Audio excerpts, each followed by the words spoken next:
Sejam bem-vindos. O meu convidado de hoje é um homem experiente em vários domínios, economista, fez carreira académica na Universidade do Porto, também político, foi Ministro da Economia, Indústria, Comércio e Turismo no primeiro governo de António Guterres.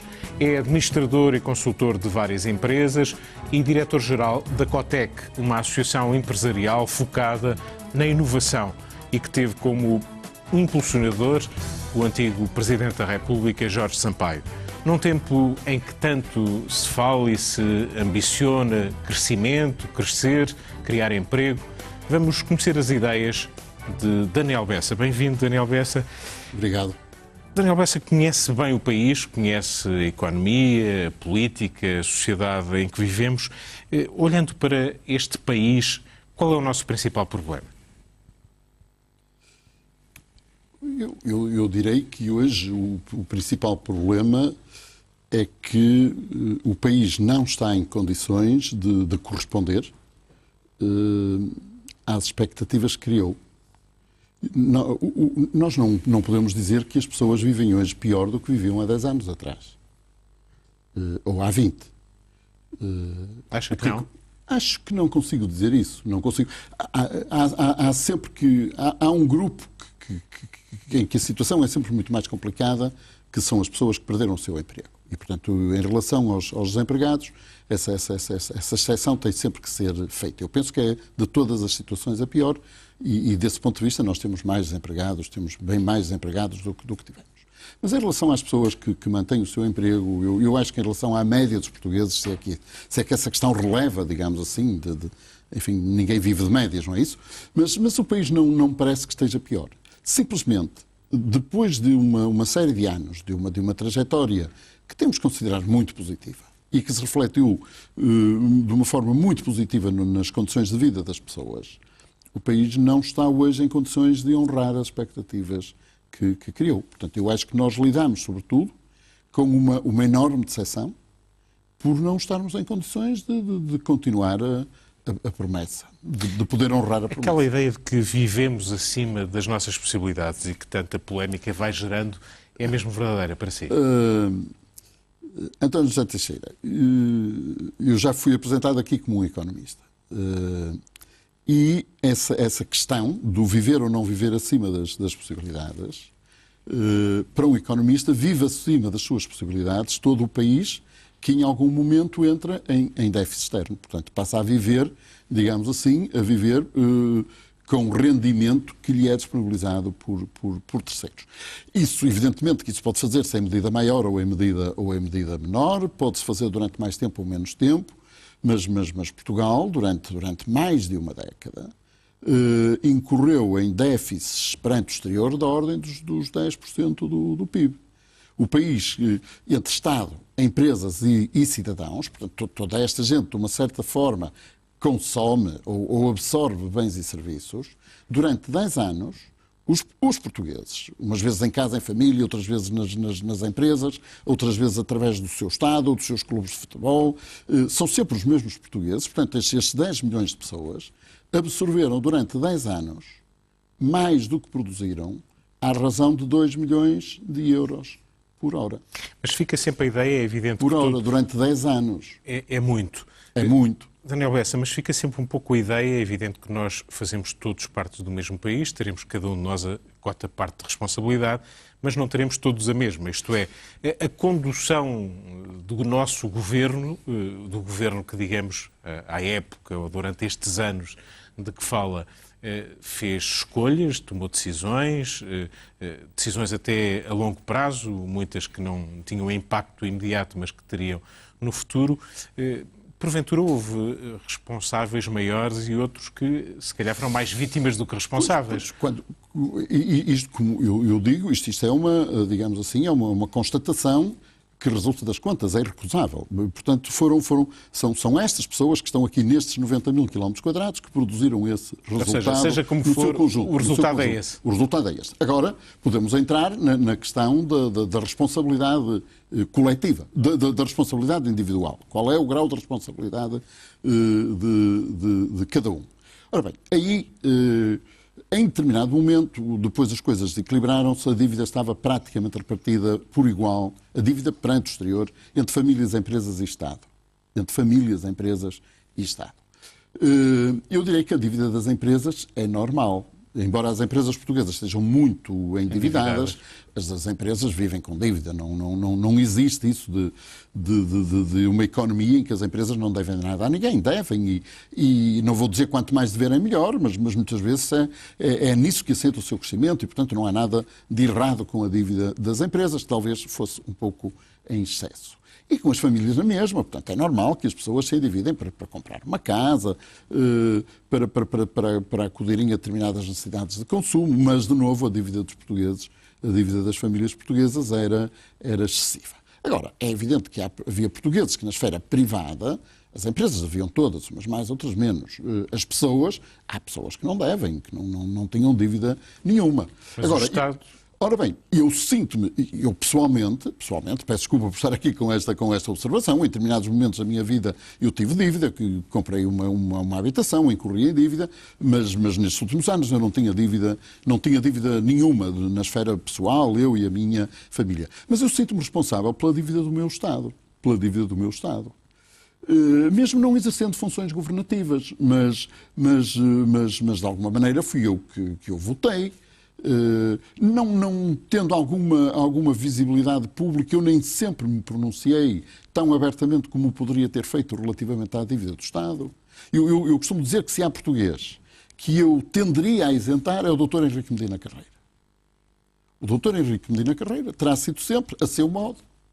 Uns gostarão mais, outros gostarão menos, mas a seu modo. Aqui neste mesmo estudo, curiosamente. Terá sido sempre a pessoa que, desde mais cedo, de uma forma mais clara, se pronunciou muito negativamente relativamente ao curso das contas públicas. Eu, por exemplo, também fui dizendo alguma coisa, mas não comecei tão cedo, não terei sido tão claro, portanto, a minha responsabilidade é maior.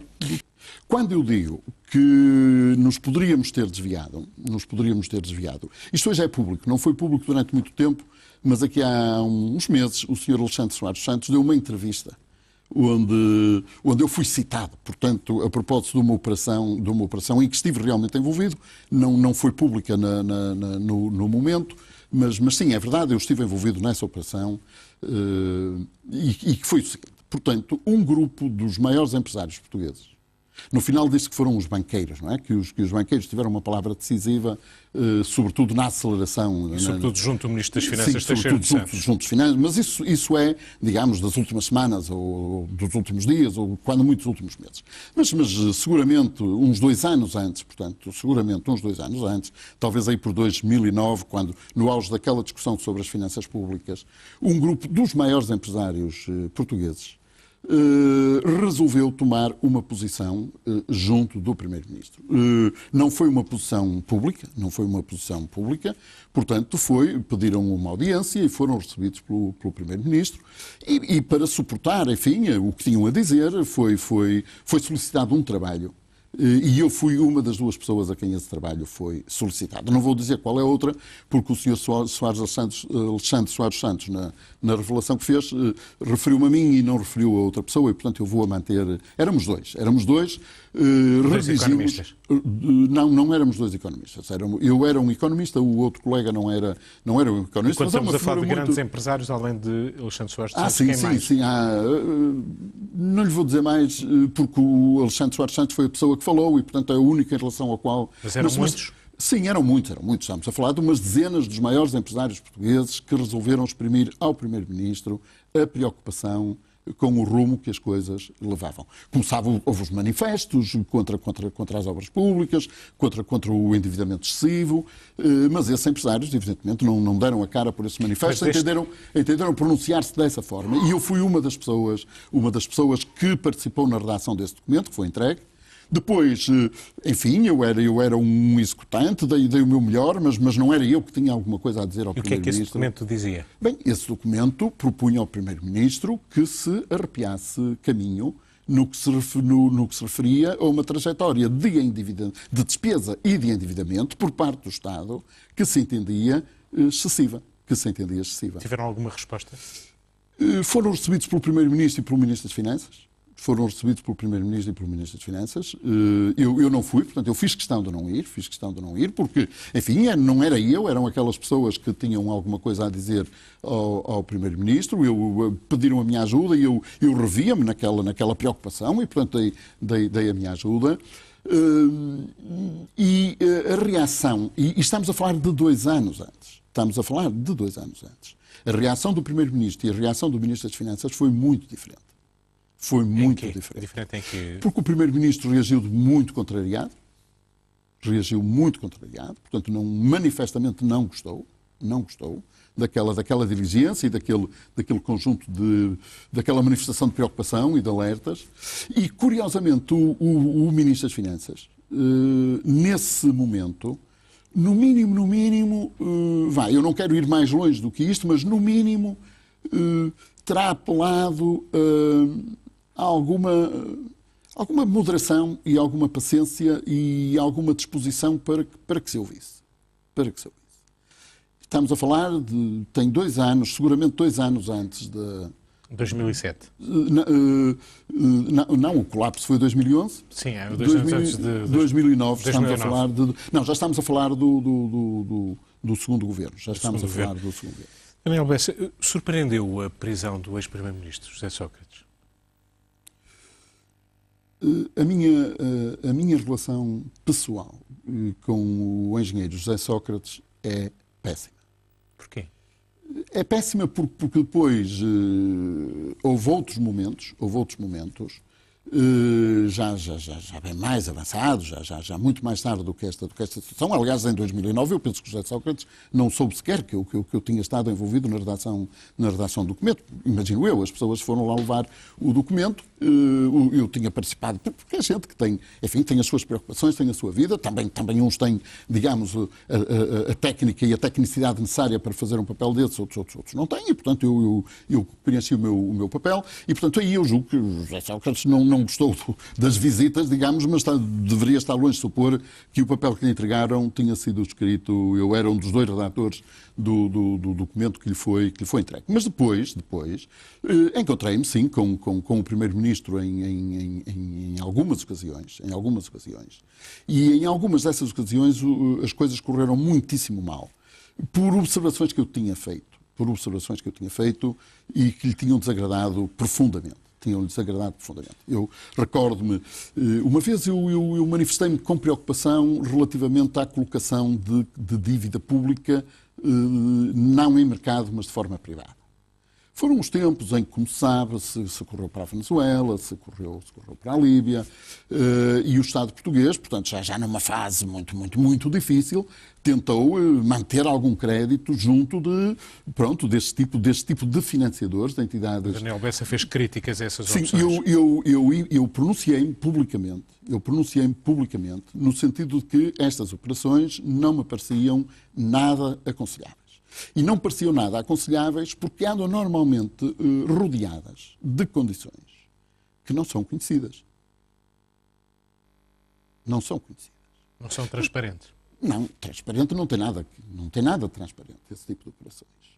E, repare, quem sou eu, digamos, mas eu não posso imaginar que num encontro privado entre, por exemplo, o Primeiro-Ministro José Sócrates e Hugo Chávez, ou o Coronel Gaddafi, a coisa se resuma a eu preciso de X, você vai fazer o favor de me emprestar e leva o cheque e ficamos por aí. Um pouco de experiência de vida. Podemos estar a falar de coisas mínimas, podemos estar a falar, por exemplo, de qualquer coisa que um dia vai ser discutido num organismo internacional. Podemos estar a falar de uma coisa tão simples como essa. Eu não estou a falar digamos assim, de vantagens de ordem pessoal. Via ali uma questão de Estado. Há sempre contrapartidas. Sim, como parece evidente. Enfim, a vida é o que é. Que é uma situação oposta àquela em que a dívida é colocada em mercado, porque quando a dívida é colocada em mercado não há mais nada a discutir. Portanto, está ali, eu peço o dinheiro e digo quanto ofereço de juros. Pode haver situações de favor nesse caso? Sim, haverá provavelmente condições. Haverá condições de Estado. E eu emiti a opinião de que isso me parecia mal. E, portanto, as reações não foram agradáveis? A reação foi a pior possível. Quando diz a pior possível, para termos ideia do que é que isso significa? Não, eu fico por aqui. Está a falar de vocabulário, inclusive? A reação foi, eu poderia dizer, a pior possível. A pior possível. Ao ponto, posso dizer que foi numa mesa de um jantar, onde estavam mais 10 pessoas. Ocorreu nos momentos iniciais do jantar, porque o Primeiro-Ministro ia realmente muito incomodado com isso, e eu vi-me durante mais 2 horas ao lado, sem trocarmos mais palavra. Portanto, isto diz alguma coisa. Manuel Bessa foi colega do Governo quando António Guterres foi Primeiro-Ministro ainda de José Sócrates. Estive lá muito pouco tempo. José Sócrates também nessa altura era secretário de Estado e, portanto, de um outro ministério que não era o meu, privámos muito pouco. Mas isto para dizer que a sua relação com José Sócrates era péssima, como disse há pouco. Tornou-se péssima. Tornou-se péssima quando não estou a falar dos tempos em que partilhámos o mesmo governo. Não sei se alguma vez nos encontramos. Ter-nos encontrado. Sim, depois muito ligado a este processo. Não tem nada a ver com a pessoa, tem que ver com o processo. Mas estava-me a dizer isso quando eu lhe fiz a pergunta sobre se ficou surpreendido pela prisão. Para dizer que o melhor é eu não emitir mais considerações sobre isso. Portanto, quando a nossa relação com alguém se deteriora a este ponto, eu acho que nós devemos ter o pudor e a sensatez de não nos pronunciarmos mais. Porta-voz, era a designação que se usava, julgava eu que do Partido Socialista, depois achei que fui mais do engenheiro António Guterres do que do propriamente do Partido Socialista, que eu acho que nunca conviveu com isso muito bem, mas de qualquer maneira, durante 3 anos, e portanto, no final de 92, princípio de 1993, portanto quase 3 anos antes de António Guterres chegar ao governo em outubro de 1995, eu apareci como uma pessoa que se exprimia em nome do Partido Socialista, fora do Parlamento, porque o partido tinha o seu grupo parlamentar, e depois tinha umas pessoas que receberam este mandato, digamos, e o aceitaram, em nome do partido ou do candidato a primeiro-ministro, irem dizendo alguma coisa nas áreas da economia e das finanças, que eram as áreas em que eu dizia. E, portanto, era a minha função, pequenas entrevistas, pequenos aparecimentos aqui e ali, e eu, nessa altura, estava na reitoria da Universidade do Porto, e um dia telefonaram para lá da Embaixada dos Estados Unidos em Lisboa, para a reitoria da Universidade do Porto, pediram para falar comigo e pediram para receber não sei quem dos Estados Unidos, alguém ligado à administração americana que pretendia falar comigo. Não me disseram qual era o assunto, mas é um dever de urbanidade. Muito bem, venham as pessoas, e eu lá recebi as pessoas na reitoria da Universidade do Porto. Estamos a falar no princípio de 1993. As pessoas tinham uma única pergunta para me fazer. Uma única pergunta para se fazer. Não terão vindo dos Estados Unidos por causa disso, mas seguramente foram de Lisboa ao Porto. Pelo menos na conversa que tiveram comigo, havia uma única pergunta que me foi colocada, é se eu acreditava que a justiça portuguesa seria capaz de colocar na cadeia uma pessoa com poder. Era a única pergunta. O que é que ele respondeu? Sabe, quando nós chegamos a uma posição dessas, nós perdemos alguma coisa que fica diminuída em nós. Eu só pensei, eu tinha que ser minimamente verdadeiro, mas pesou também na minha cabeça, pesou também o interesse nacional. E eu acho que pelas 2 razões, eu respondi às pessoas que queria acreditar que sim, que era possível e que a justiça portuguesa seria capaz de o fazer. Foi Ministro da Economia.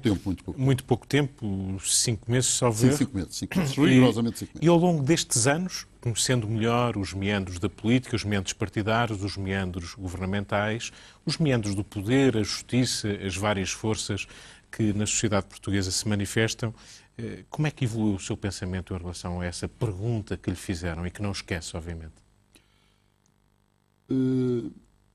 Eu respondo-lhe com a última coisa que vi nos jornais do meu país, penso que foi no Diário de Notícias, não há muitos dias atrás, ou uma semana atrás, em que alguém ligado ao sistema de justiça, se pronunciava no sentido de que era hoje inequívoco que a corrupção tinha penetrado o aparelho de Estado. Era hoje inequívoco que a corrupção, e eu acho que é facto. É facto. Pode-se discutir a escala. Foi muito, foi pouco.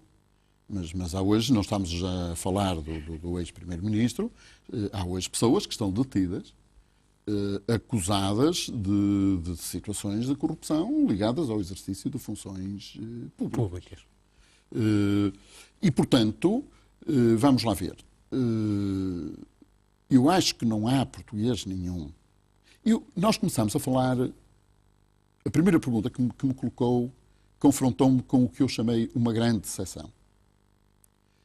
Uma promessa que não foi cumprida no plano económico e das condições de vida e portanto, as expectativas que criámos. As expectativas, foi assim que a nossa conversa começou. Mas eu acho que não é apenas nesse plano que as expectativas dos portugueses se mostram hoje, digamos assim, menos satisfeitas. Eu acho que as esperanças que nós construímos sobre múltiplos aspectos da vida do nosso país regrediram. Porque nós estamos confrontados com uma série de situações que estão longe de corresponder àquilo que nós a que aspirávamos. E a justiça é uma delas? Ou acha que nos últimos tempos alguma coisa mudou? Sabe, eu sou lá vem a costela de economista, portanto, eu tendo muito a olhar para o sistema de saúde, olhar para o sistema de educação, olhar para o sistema de justiça, olhar para o que cada um desses sistemas gasta, para o que cada um desses sistemas entrega. O único sistema em que eu me devo confessar-me satisfeito em Portugal, porque nem custa muito, e do meu ponto de vista faz uma entrega muito aceitável, por comparação com o que custa, é o de saúde. Eu acho que o sistema de saúde em Portugal, nós devíamos nos orgulhar do sistema de saúde que temos. Porque não é dos mais caros por comparação com os outros países e entrega coisas tão fantásticas, como uma esperança de vida à nascença muito elevada, como, por exemplo, uma mortalidade no primeiro ano de vida. Ou seja, gastamos muito dinheiro, mas há resultados sim. daquilo e há uma evolução positiva. Sim. Eu não consigo pronunciar-me da mesma forma, nem em relação ao sistema de educação e muito menos em relação ao sistema de justiça.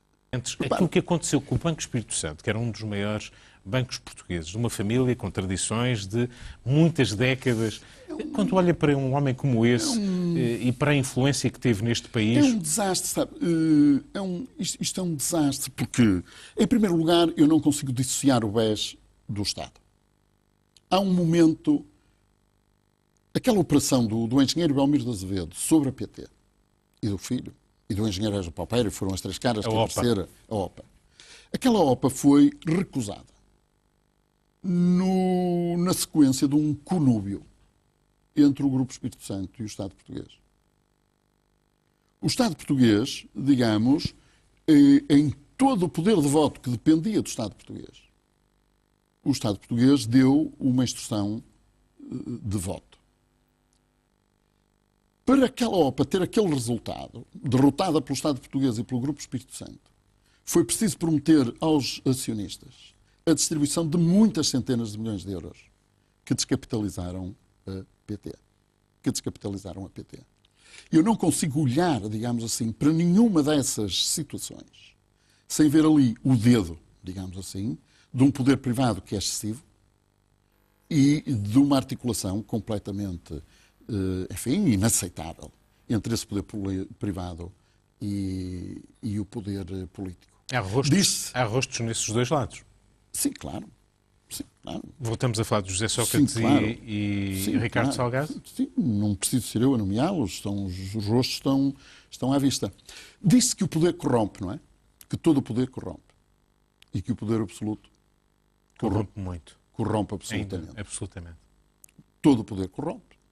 Eu acho que isso, enfim, não estamos aqui a falar do Presidente ou do Primeiro-Ministro, um país da América do Sul, de alguém que saiu do Uruguai, ou de alguém que saiu do poder, digamos, numa situação de pobreza. Eu acho que todo o poder corrompe. Não há nada a fazer, todo o poder corrompe. Por isso é que se procura equilíbrios de poder, poderes partilhados, pesos e contrapesos, enfim, toda essa arquitetura do sistema do foi isso que aconteceu. Do sistema de poder para que não corrompa tanto. Mas o poder corrompe, o poder político corrompe, o poder absoluto corrompe absolutamente, e Portugal, em muitos aspectos, está muito mais perto do poder absoluto do que alguma vez se pôde imaginar. Ainda hoje? Bem, hoje eu não sei. A evidência que temos é que há um ano... Repare, eu sou presidente de um conselho fiscal de uma grande empresa, de duas até, mas vou falar aqui da mais... Eu sou presidente do conselho fiscal da Galp Energia. A Galp Energia tem acionistas de referência, tem o senhor Américo Amorim, tem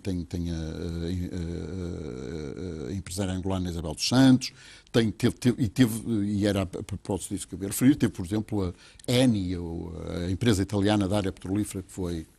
Sabe, as situações mais difíceis, porque eu passei mais difíceis por exigirem, enfim, mais de mim, não é porque que eu vivesse, sentisse ameaça nenhuma. As situações mais difíceis que eu tive que avaliar e sobre as quais tive que decidir, como Presidente do Conselho Fiscal da Galp Energia, eram as situações entre a Galp e os seus acionistas, nomeadamente a acionista italiana, a Eni, que podia vender à Galp petróleo, podia comprar petróleo, era parceira, era sócio da Galp em várias empresas. Um acionista tem de usar de extrema prudência na relação com as empresas que, sobretudo, que domina, porque não está sozinho. Quando estas operações são objeto de um escrutínio muito apertado, porque, repara, os acionistas maioritários nomeiam os conselhos de administração. Se depois os conselhos de administração, nomeados pelos acionistas maioritários, fazem negócios com os acionistas maioritários, o que é que ficarão a pensar os acionistas maioritários, cujo bolso talvez comece a arder ali?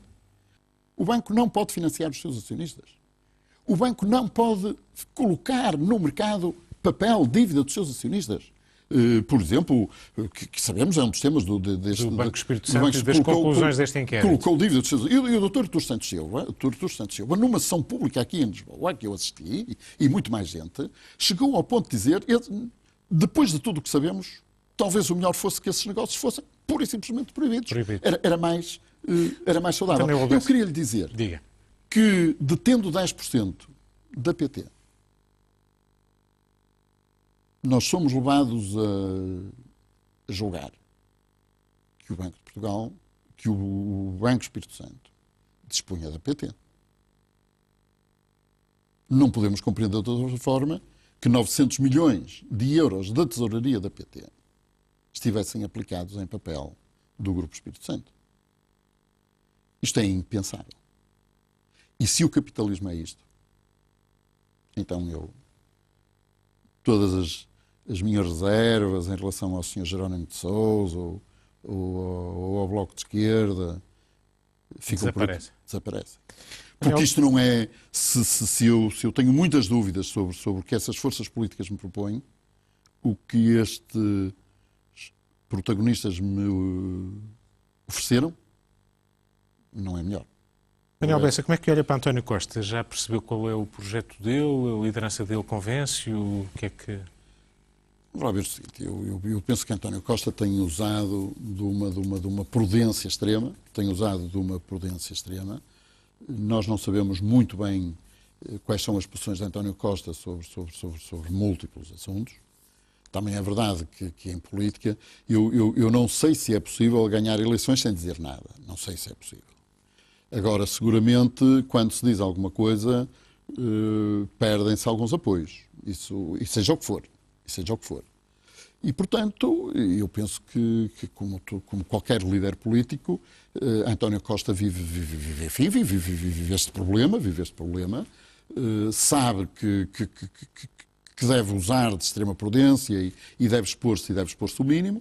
Penso que isso constitui, sobretudo, uma decepção para quem esperava muito, digamos assim, uma postura diferente. E esperava muito da atitude de António Costa. Vamos lá ver se a operação que em Portugal quase que atingiu o êxtase, digamos, do ponto de vista de algumas das pessoas que a conduziram, foi a operação que depôs António José Seguro e colocou no seu lugar António Costa. Portanto, há muitas pessoas no interior do Partido Socialista que, enfim, sentiram-se galvanizadas com essa operação e com tudo o que poderia seguir-se. E, portanto, também se elevaram as expectativas? Não sei se António Costa alguma vez, por exemplo, se olharmos bem para o percurso político de António Costa, não sei se alguma vez no seu percurso político, foi sempre um percurso de extrema prudência.